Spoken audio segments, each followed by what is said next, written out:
बिस्मिल्लाहिर्रहमानिर्रहीम। आज हम जो है एक बहुत ही important vitamin water soluble vitamin B9 को डिस्कस करेंगे। वाइटामिन B9 वाइटामिन B9 को हम फोलिक एसिड भी कहते हैं, फोलिक एसिड या फोलेट। ठीक हो गया। अब जो वाइटामिन B9 है इसके अंदर जो ग्रुप्स प्रेजेंट होते हैं उनको हम डिस्कस करेंगे। इसके अंदर जो है फोलिक एसिड में कौन कौन से ग्रुप्स प्रेजेंट होते हैं। एक तो इसके अंदर जो नंबर 1 ग्रुप प्रेजेंट होता है पेट्रिडीन न्यूक्लियस प्रेजेंट होता है। पेट्रिडीन न्यूक्लियस जो है उसके अंदर क्या होता है, उसके अंदर ये होता है पेरिमिडीन और जो है पायरोजीन रिंग के अंदर पायराजीन रिंग जो है वो इसके अंदर मौजूद होते हैं। कौन से रिंग मौजूद होते हैं? पायरिमिडीन और जो है इसके अंदर पायराजीन जो है वो रिंग मौजूद होता है, पायराजीन रिंग प्रेजेंट होता है। ठीक है, इसके स्ट्रक्चर में। उसके बाद हम इसके अंदर जो है नंबर 2 पे है पाबा, PABA। ये होता है कि पैरा अमाइनो बेंजोइक एसिड। क्या ये? Para amino benzoic acid. ठीक हो गया। नंबर 3 पे हमारे पास प्रेजेंट होता है glutamic acid, glutamic acid. Vitamin B9 को हमने कहा कि जी फोलिक एसिड कहते हैं या फोलेट। ठीक है, उसके हमने ग्रुप्स की बात की जो इसके अंदर ग्रुप्स प्रेजेंट होते हैं। उसके अंदर पेट्रिडीन न्यूक्लियस होता है, उसके अंदर क्या होता है पायरामिडीन और पायराजीन रिंग होते हैं, पाबा होता है, पैरामाइनो बेंजोइक एसिड इसको कहते हैं और ग्लूटामिक एसिड प्रेजेंट होता है। अब हम डिस्कस करेंगे इसकी जो मोस्ट एक्टिव कोएंजाइम फॉर्म है उसको हम कहते हैं टेट्राहाइड्रोफोलेट। ठीक है, मोस्ट एक्टिव जो इसकी कोएंजाइम फॉर्म है, एंजाइम फॉर्म है जो इसकी, उसको हम कहते हैं टेट्रा हाइड्रोफोलेट। ठीक है, टेट्रा हाइड्रोफोलेट इसकी जो एक्टिव फॉर्म है हम उसको ये कहते हैं। अब जो फोलिक एसिड की एक एक्टिव फॉर्म है उसको हम फोलिनिक एसिड भी कहते हैं। ठीक है, हम स्ट्रक्चरली देखेंगे जो एक फोलिक एसिड की एक एक्टिव फॉर्म है हम उसको क्या कहते हैं? फोलिनिक एसिड भी कहते हैं। और ये जो फोलिनिक एसिड होता है ये फॉर्माइल डेरिवेटिव होता है। फोलिनिक एसिड क्या होता है? ये जो है फॉर्माइल डेरिवेटिव है, ये फॉर्माइल डेरिवेटिव होता है ये। ठीक है, ये फॉर्माइल डेरिवेटिव होता है। अब ये जो फॉर्माइल डेरिवेटिव उसमें क्या होता होगा कि जो फॉर्माइल ग्रुप की जो पोजीशन है ना, इसमें क्या होगा कि फॉर्माइल ग्रुप ऐड होगा किसके ऊपर? पोजीशन 5 के ऊपर। ठीक है, फॉर्माइल ग्रुप जो है वो कहाँ पे ऐड होगा? फॉर्माइल ग्रुप ऐड होगा पोजीशन 5 पे। हमने डिस्कस किया जो फोलिक एसिड की एक जो है one of the active form of folic acid जो है वो हमारे पास है फोलिनिक एसिड है। ये फॉर्माइल डेरिवेटिव होता है। ये कैसे होता है, कैसे बनता है? इसमें होता है कि फॉर्माइल ग्रुप की जो पोजीशन है इसमें एडिशन ऑफ फॉर्माइल ग्रुप होता है पोजीशन 5 में। ठीक है, फॉर्माइल ग्रुप जो है वो ऐड होता है 5th पोजीशन के ऊपर। ठीक हो गया। अब हम बात करेंगे इसकी अब्जॉर्प्शन की, यानी कि जो फोलिक एसिड या B9 है ये जो है वो अब्जॉर्ब कहाँ होता है। अब्जॉर्प्शन की बात करेंगे तो ये अब्जॉर्ब होता है स्मॉल इंटेस्टाइन में। ठीक है, अब्जॉर्ब इन स्मॉल इंटेस्टाइन में अब्जॉर्ब होता है। अब इसकी ट्रांसपोर्टेशन देखेंगे, ये ट्रांसपोर्ट कैसे होता है। ये होता है ट्रांसपोर्ट किसके थ्रू होता है? ट्रांसपोर्ट थ्रू ब्लड होता है ये। ठीक हो गया, ट्रांसपोर्ट थ्रू ब्लड के थ्रू ये ट्रांसपोर्ट होता है। किस फॉर्म में होता है? In the form of methyl tetrahydrofolate, methyl tetrahydrofolate की फॉर्म में ये जो है वो ट्रांसपोर्ट होता है। ठीक है, ये आपने ज़हन में रखना है। अब हम इसकी बात करेंगे एक्सक्रीशन की, ये एक्सक्रीट कैसे होता है। एक्सक्रीशन देखें,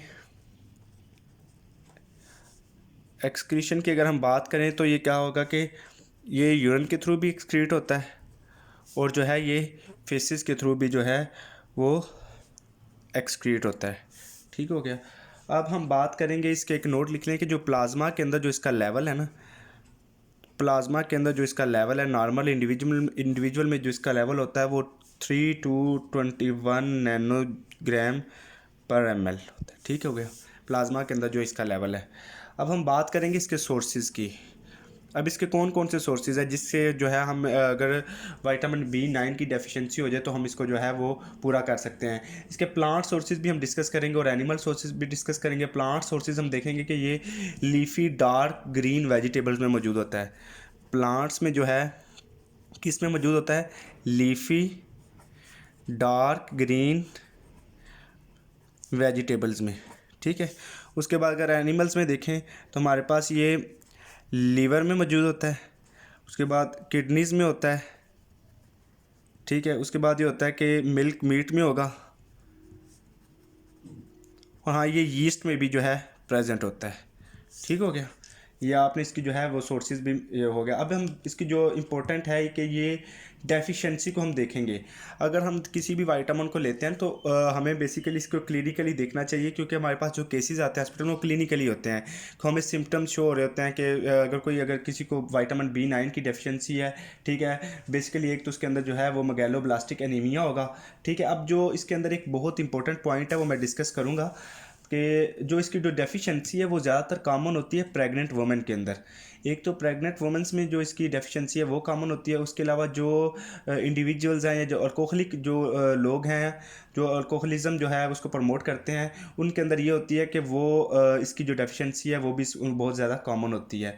उसमें सबसे पहले इसकी डेफिशिएंसी को हम डिस्कस करेंगे। उसमें ये डिस्कस करेंगे कि जो सबसे पहले होता है कि अनीमिया होगा। अनीमिया का जो है वो पेशेंट जो है वो उसके अंदर जो है इसकी डेफिशिएंसी विटामिन B9 की जब डेफिशिएंसी होगा तो उसको अनीमिया होगा। अनीमिया कौन सा होगा? मेगैलोब्लास्टिक होगा, मेगैलोब्लास्टिक एनीमिया होगा। मेगैलोब्लास्टिक एनीमिया क्या चीज़ होती है? मेगैलोब्लास्टिक एनीमिया में अगर देखें कि आपका जो आप CBC करवाएंगे तो उसके अंदर एक MCV की वैल्यू होगी, वो अगर अप हो जाएगी तो आपको मेगैलोब्लास्टिक एनीमिया होगा। अगर वो कम होगी तो वो हम आपके पास माइक्रोसिटिक एनीमिया होगा, ठीक है। अब मेगैलोब्लास्टिक एनीमिया क्या होता है? उसमें ये होता है कि जो आपका बोन मैरो होता है ना, उसमें जो लार्ज और जो स्ट्रक्चर जो है ना स्ट्रक्चरली अब नॉर्मल जो है वो रेड ब्लड सेल्स फॉर्म हो रहे होते हैं, ठीक है। जो हमारे जो बोन मैरो है बोन के अंदर, उसमें ये होगा कि लार्ज, ठीक है, और स्ट्रक्चरली अब नॉर्मल जो है वो रेड ब्लड सेल जो है वो बन रहे होंगे, लार्ज भी होंगे और अब नॉर्मल भी होंगे, ठीक है। उसकी वजह से जो हमें काज होती है वो है मेगैलोब्लास्टिक एनीमिया काज हो जाएगी। उसके बाद जो है इसकी डेफिशिएंसी क्या करवाएगी? ग्रोथ रिटार्डेशन भी करवाती है। ग्रोथ रिटार्डेशन जो है ग्रोथ रिटार्डेशन होगी। अब जो प्रेगनेंसी के दौरान इसकी डेफिशिएंसी है वो क्यों कॉमन है? एक प्रेग्नेंट वुमेन है उसके अंदर इसकी डेफिशिएंसी हो जाए तो उसमें क्या होता है कि जो है एक तो जो है न्यूरल ट्यूब डिफेक्ट हो जाता है बेबी में, ठीक है। न्यूरल ट्यूब डिफेक्ट में क्या है? स्पाइना बाइफिडा जो है वो बहुत कॉमन है, न्यूरल ट्यूब डिफेक्ट हो जाता है, ठीक है। अब देखें कि ड्यूरिंग प्रेगनेंसी को हम डिस्कस करने लगे इसकी डेफिशिएंसी को, ठीक है। ड्यूरिंग प्रेगनेंसी क्या होता है? न्यूरल ट्यूब डिफेक्ट होता है। न्यूरल ट्यूब डिफेक्ट में क्या होगा कि एक तो कॉमन है कि स्पाइना बाइफिडा होगा। स्पाइना बाइफिडा आप देखेंगे इसमें क्या होता है कि जब स्पाइन और स्पाइनल जो हमारे पास स्पाइन एंड स्पाइनल जो कार्ड है ना वो हमारे पास जो है फॉर्म नहीं होते, ठीक है, प्रॉपरली फॉर्म नहीं होते, ठीक हो गया। स्पाइना बाइफिडा में स्पाइन और स्पाइनल कॉर्ड प्रॉपरली फॉर्म नहीं होते। अब ये होता है कि इसकी जो है कि प्रेगनेंसी के दौरान जो इसकी हमें जो रिक्वायरमेंट है वो थोड़ी सी हो जाती है ज़्यादा, वो हम रिक्वायरमेंट्स में भी डिस्कस करेंगे, ठीक है। अब ये आपको मैंने डेफिशिएंसी भी इसकी बता दी, ठीक है, और ये बहुत कॉमन होती है प्रेग्नेंट वुमेन के अंदर, ठीक है। तो उसके अलावा जो है कि वो अल्कोहलिक जो लोग हैं उनके अंदर जो है ये बहुत ज़्यादा कॉमन होती है, ठीक है। अब इसको डिटेक्ट करने के लिए जो टेस्ट होता है कि अगर हम देखें कि किसी को हमने देखना हो कि इसके अंदर फोलिक एसिड की डेफिशिएंसी है, ठीक है, तो हम वो टेस्ट कौन सा होता है उसको हम कहते हैं FIGLU फिग्लू टेस्ट, ठीक है, ठीक है। फिग्लू टेस्ट होता है, इसमें क्या होता है?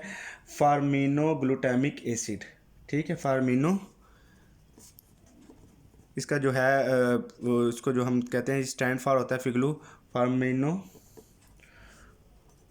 Glutamic acid. अब इस टेस्ट की वजह से जो है हम डिटेक्ट कर सकते हैं इसकी डेफिशिएंसी को।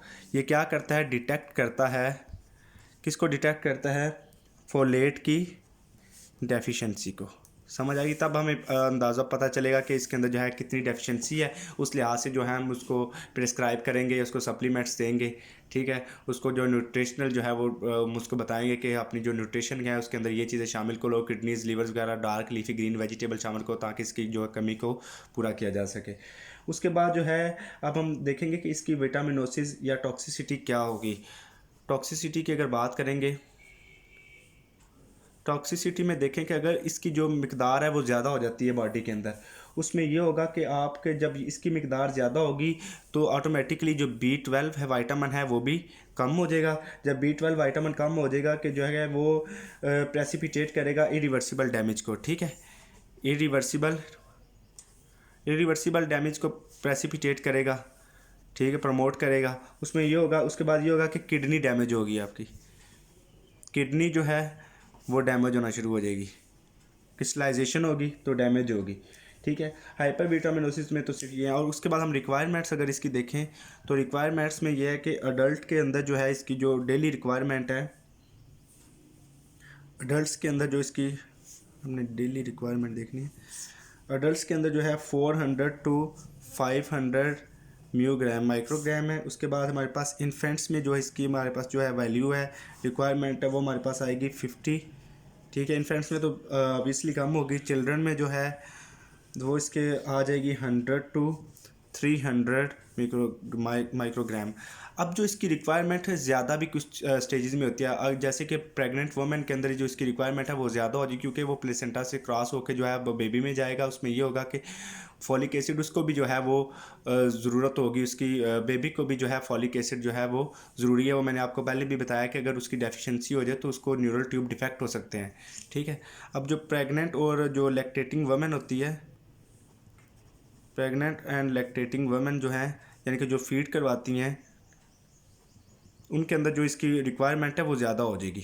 उनके अंदर जो इसकी रिक्वायरमेंट है वो क्या हो जाएगी, ज़्यादा हो जाएगी। कितनी रिक्वायरमेंट हो जाएगी, अगर प्रेग्नेंट है तो उसके अंदर क्या होगी 800 जो है म्यू जी इसकी जो है रिक्वायरमेंट होगी डेली। अगर लैक्टेटिंग वुमेन है उसके अंदर अप्रॉक्सीमेटली 600 म्यू जी इसकी रिक्वायरमेंट है वो डेली है, ठीक है। अब ये हमने जो है वो डिस्कस कर लिया। अब इसमें एक बहुत इंपॉर्टेंट पॉइंट ये होता है कि जो विटामिन B12 है वो हम अभी नेक्स्ट जो है उसमें डिस्कस करेंगे। नेक्स्ट टाइम जो मैं आपको विटामिन B12 जो है हम डिस्कस करेंगे। उसमें ये होता है कि उसमें भी जो है आपके पास अनीमिया होता है, ठीक है। अब आपके पास पेशेंट आता है लेकिन आपको ये नहीं मालूम, टेस्ट से पहले आप उसको कैसे फिज़िकली कैसे जज कर सकते हैं या उसकी हिस्ट्री से कैसे जज कर सकते हैं कि विटामिन B12 की डेफिशिएंसी है या विटामिन B9 की डेफिशिएंसी है, यानी कि B12 की डेफिशिएंसी है या फोलिक एसिड की डेफिशिएंसी है। अब ये चीज़ होती है कि अगर हमारे पास विटामिन B12 की डेफिशिएंसी हो, उसमें ये होगा कि आपके जो न्यूरोलॉजिकल सिम्टम भी शो होंगे, ठीक है। अगर किसी पर्सन को विटामिन B12 की डेफिशिएंसी है, उसको अनीमिया के साथ साथ उसको न्यूरोलॉजिकल सिम्टम्स भी शो हो जाएंगे, ठीक है, ठीक है। उसके अलावा अगर तो फोलिक एसिड की डेफिशिएंसी होगी तो उसको न्यूरोलॉजिकल सिम्टम शो नहीं होंगे, ठीक है। अगर तो विटामिन B12 की डेफिशिएंसी होगी उसके अंदर ये होगा कि न्यूरोलॉजिकल सिम्टम भी साथ शो होंगे। अनीमिया होगा, न्यूरोलॉजिकल सिम्टम वो आपको शो करेगा, कन्वुलियन शो करेगा, आप नॉर्मल मूवमेंट्स बताएगा आपको, ठीक है।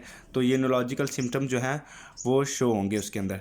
अगर तो फोलिक एसिड की डेफिशिएंसी आती है देखने में, तो हम कैसे जो है वो रिकोगनाइज़ कर या डायग्नोज कर सकते हैं कि इसको फोलिक एसिड की डेफिशिएंसी, उसके अंदर जो है न्यूरोलॉजिकल सिम्टम जो है वो नहीं होंगी, ठीक है। उसमें कोई ऐसी न्यूरोलॉजिकल सिम्टम नहीं होगी, ठीक है। दैट्स वाई जो है वो हम इसको डिफ्रेंशिएट कर सकते हैं। इस तरह हमको कंप्लीट हुआ।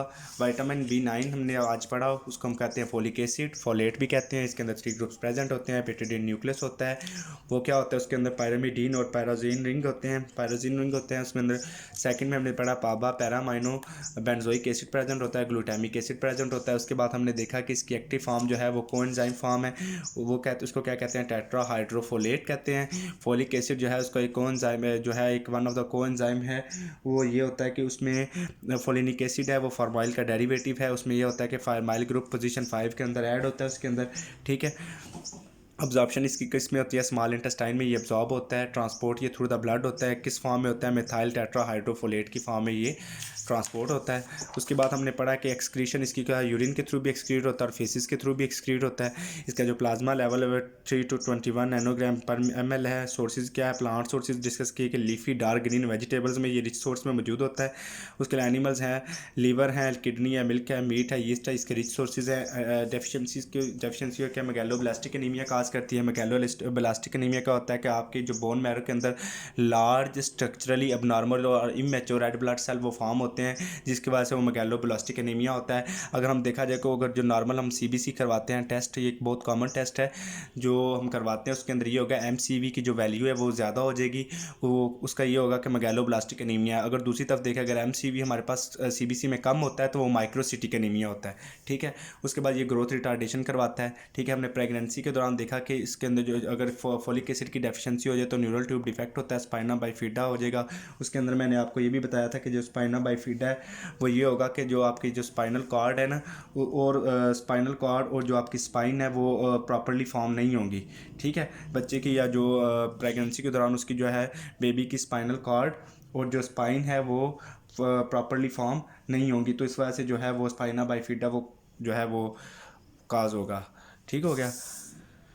उसके अलावा मैंने आपको इसको टेस्ट का बताया, फिग्लू फार्मिनोग्लूटामिक एसिड। इस टेस्ट से हम डिटेक्ट कर सकते हैं फोलिक एसिड की डेफिशिएंसी को। ठीक है, टॉक्सिसिटी बताई कि विटामिन B12 ऑटोमेटिकली कम होगा, फिर इरिवर्सिबल डैमेज होगा, किडनी डैमेज होगी। रिक्वायरमेंट मैंने आपको बता दी, एडल्ट्स के अंदर इसकी ये रिक्वायरमेंट है 400 to 500 म्यूजी, इन्फेंट्स में इसकी 50 म्यूजी है, चाइल्ड के अंदर 100 to 300 म्यूजी है।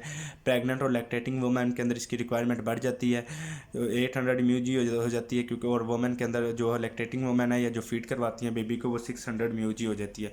फिर उसके बाद मैंने आपको एक पॉइंट डिस्कस किया कि अगर आपके पास क्लिनिकली अगर आपको ये डिफ्रेंशिएट होना चाहिए कि B12 की अगर डेफिशिएंसी होगी तो वो पेशेंट आपको न्यूरोलॉजिकल सिम्टम्स के साथ आएगा, अगर फोलिक एसिड की डेफिशिएंसी होगी तो उसके अंदर न्यूरोलॉजिकल सिम्टम अपीयर नहीं होगी। ठीक है, ये आपका जो है विटामिन जो B9 है ये कंप्लीट हो गया। थैंक यू सो मच, अल्लाह हाफिज़।